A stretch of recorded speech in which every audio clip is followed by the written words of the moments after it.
बातमी अर्थसंकल्पाच्या संदर्भातील आहे। अर्थसंकल्पात सर्व तरतुदी केल्यात असं उत्तर एकनाथ शिंदे यांनी शरद पवार यांना दिलंय। प्रत्यक्षात न होणाऱ्या गोष्टींचा अर्थसंकल्पात समावेश असल्याची टीका शरद पवार यांनी केलेली होती। खिशात 70 रुपये मग 100 रुपये खर्च करणार कसे असा टोलाही शरद पवार यांनी सत्ताधाऱ्यांना लगावलेला होता।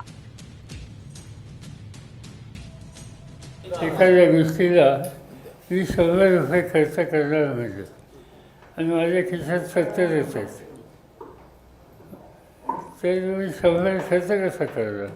आणि जवळपेक्षा खर्चाची रक्कम अधिक असल्यानंतरची गॅप आहे, ती गॅप कशी भरणार याची तरतूद न करता आणि खर्च करणारे म्हणजे आणि विचारपूर्वक हे ठरवलं सांगितलं, त्याला काही फारसा अर्थ नाही।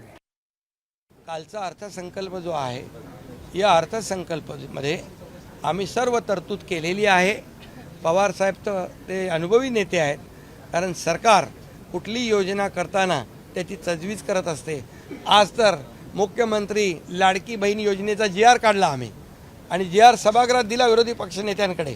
त्यामुळे हे सर्व GR निघतील, त्यांच्या खात्यामध्ये DBTने पैसे जातील थेट अकाउंटमध्ये। त्यामुळे कुणी याच्यावर आता राजकीय भाष्य करू शकतो।